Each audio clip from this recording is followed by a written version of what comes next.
Vivemos um período único, num mundo VUCA, cheio de volatilidades, incertezas, complexidades e muita ambiguidade.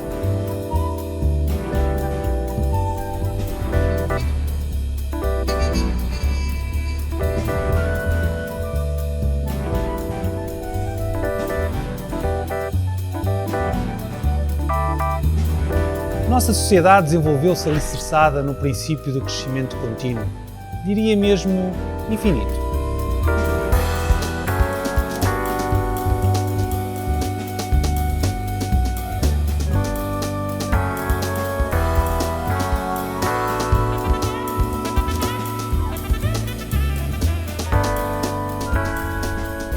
Na última década, assistimos a desenvolvimentos tecnológicos absolutamente fascinantes, nos domínios da computação quântica, da inteligência artificial ou a manufatura aditiva.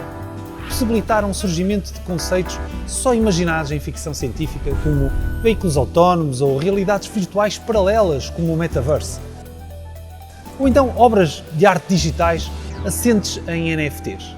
Alguns destes novos conceitos são completamente disruptivos e, como tal, os seus reais impactos na sociedade e na economia ainda carecem de alguns estudos.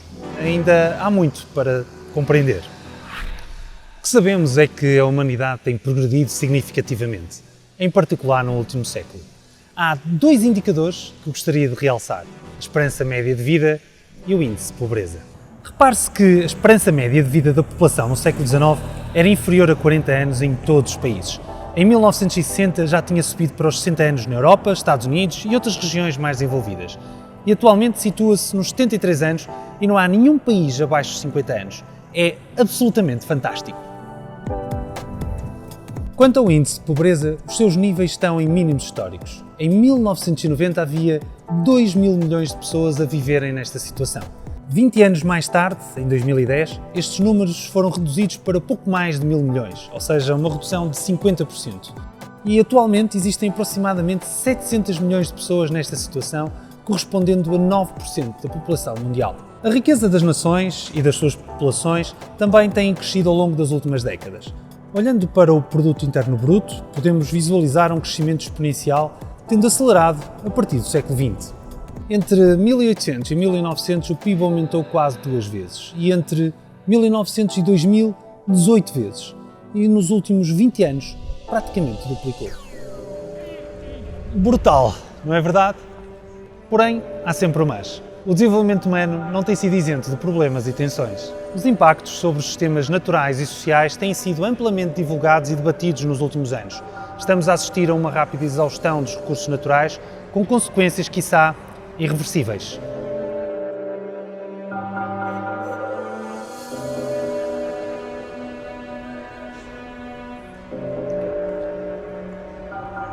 Por outro lado, é crescentemente apontada a insustentabilidade do desenvolvimento económico suportada em energias fósseis e recursos finitos. A COP26, a Conferência das Nações Unidas sobre Alterações Climáticas, que decorreu há poucos dias, é o reconhecimento político dos impactos do desenvolvimento humano sobre o nosso planeta. O discurso emotivo, que vos convido a ver, do Ministro dos Negócios Estrangeiros de Tuvalu, um pequeno estado da Polinésia na Oceania, marca a conferência. Dentro de água até aos joelhos, o Ministro de um país que já sofre diretamente as alterações climáticas pede uma ação conjunta para salvar o seu país. Climate change and sea level rise are deadly and existential threats to Tuvalu and low-lying atoll countries. We are sinking, but so is everyone else. And no matter if we feel the impacts today, like in Tuvalu, or in 100 years, we will all still feel the dire effects of this global crisis one day. In Tuvalu, our islands are sacred to us. They contain the mana of our people. They were the home of our ancestors. They are the home of our people today. And we want them to remain the home of our people into the future.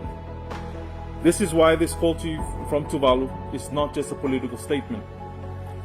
It is a call that reverberates from our 8 islands and our 12,000 people to the international community. We are petitioning and demanding that global net zero be secured by mid-century, that 1.5 degrees be kept within reach, that urgently needed climate finance be mobilized to address loss and damage, and that there be greater accountability from all nations and peoples to act as good stewards of the earth.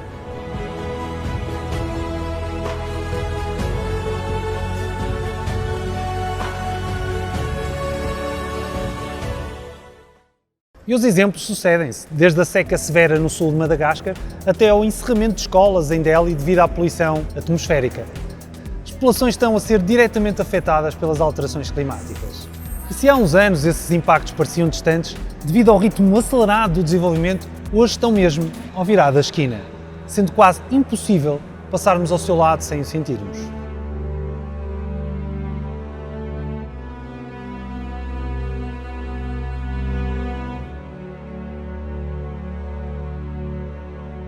Mas as tensões do desenvolvimento não se limitam em exclusivo ao meio ambiente.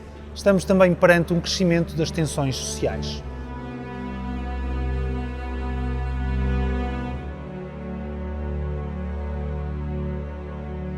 Vejamos um índice importante, o da felicidade. Não só temos hoje uma estagnação do número de pessoas que se consideram felizes, como estamos a assistir ao crescimento do número de pessoas que se sentem cada vez mais infelizes. O consumo de antidepressivos em países mais avançados tem crescido continuamente. Os especialistas neste mercado esperam um crescimento anualizado de 7,2% até 2027, ou seja, de 13,5 bilhões de dólares em 2020 para 22 bilhões em 2027.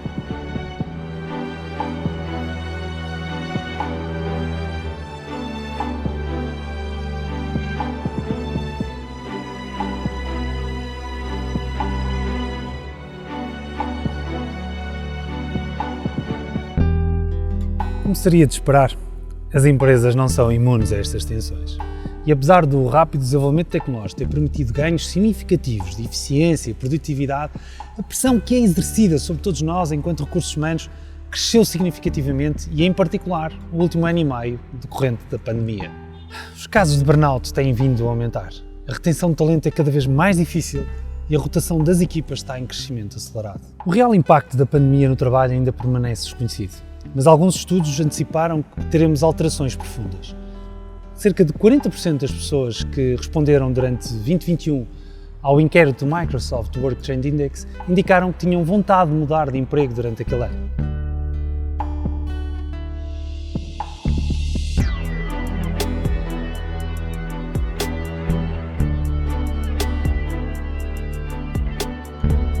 De repente, o bem-estar das pessoas passou a ser uma prioridade. As empresas despertaram para a necessidade de alterar a sua cultura e rapidamente adaptar processos, tecnologia, mas a questão que se coloca, ou as questões que se colocam, é se estarão esses investimentos a resultar? Quando é que será expectável termos resultados desses mesmos investimentos? Diria que vivemos um aparente paradoxo. Se por um lado, nunca a humanidade teve à sua disposição meios tecnológicos, sistemas económicos e sociais tão avançados como hoje em dia, por outro, temos a nossa sustentabilidade futura ameaçada e o nosso bem-estar atual comprometidos. Que alternativas temos disponíveis? Como podemos preservar os nossos sistemas naturais e sociais? Como podemos mitigar os impactos nefastos decorrentes deste paradigma de desenvolvimento contínuo? Estará o nosso modelo obsoleto? A solução não é trivial, nem tenho a presunção de afirmar que a conheço. Acredito, porém, que vai implicar um reequilíbrio nos fatores de produção que estão na base do desenvolvimento económico, ou seja, as pessoas, os recursos naturais e o capital ou a tecnologia. Ora, tradicionalmente estes três fatores são analisados de forma isolada e com igual importância. Na prática representam os assets que as empresas têm para competir e evoluir no mercado. Cada um destes fatores desempenha uma determinada função no modelo de desenvolvimento empresarial, cabendo ao gestor organizá-los consoante a sua estratégia. Vamos refletir brevemente sobre o papel e a importância de cada um à luz deste aparente paradoxo. Os recursos naturais estão a escassear e têm de ser preservados para as gerações vindouras. Neste contexto, a economia circular tem de ser uma realidade, bem como um paradigma de desenvolvimento económico alimentado por energia de origem fóssil tem mesmo de se reduzir ou então acabar, pois é impensável acreditarmos num modelo de crescimento contínuo que seja suportado em recursos que sejam finitos.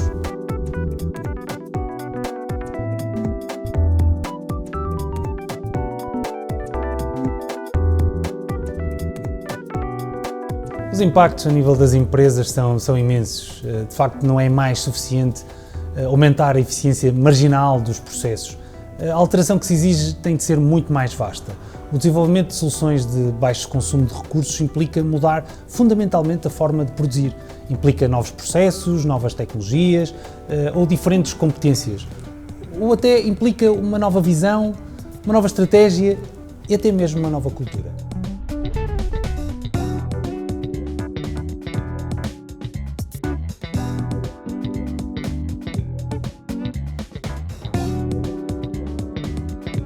Já em sentido contrário, o capital e a tecnologia devem assumir a sua posição enquanto instrumentos de suporte às outras duas dimensões. Hoje em dia temos uma vasta oferta de serviços financeiros e avanços tecnológicos que colocam à disposição das organizações uma imensidão de recursos. Assim, diria que, com a exceção de algumas atividades muito específicas, os recursos tecnológicos que as empresas precisam estão disponíveis no mercado, assim como os mecanismos financeiros de alavancagem.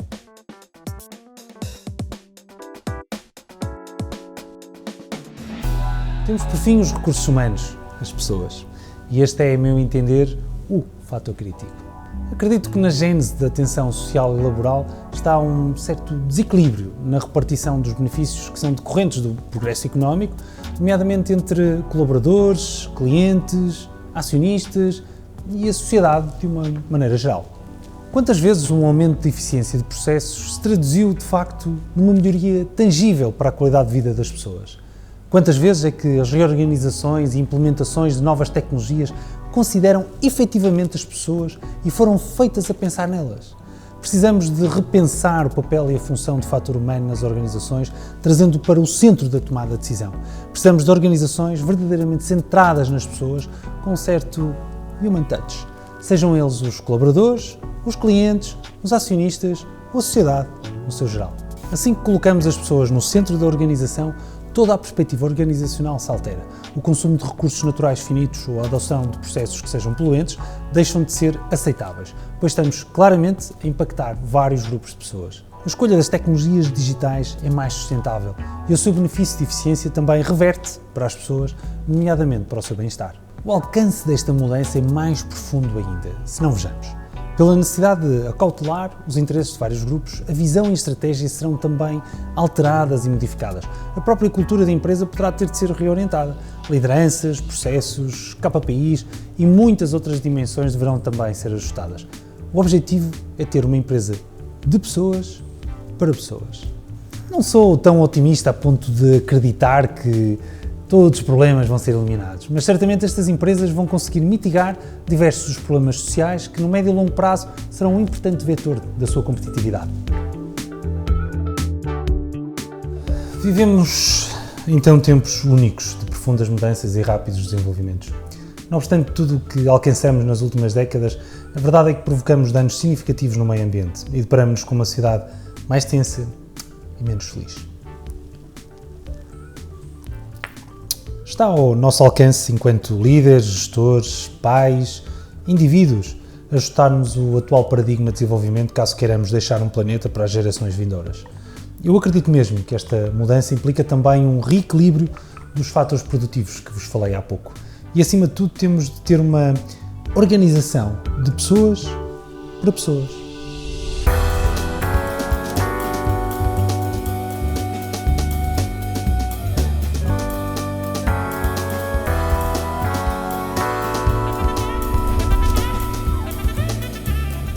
As organizações estão no centro desta mudança, não só pela sua dimensão económica, mas sobretudo pela dimensão social e humana. Venham fazer connosco esta viagem. Juntos vamos transformar o nosso futuro num futuro mais sustentável e mais feliz. Muito obrigado a todos.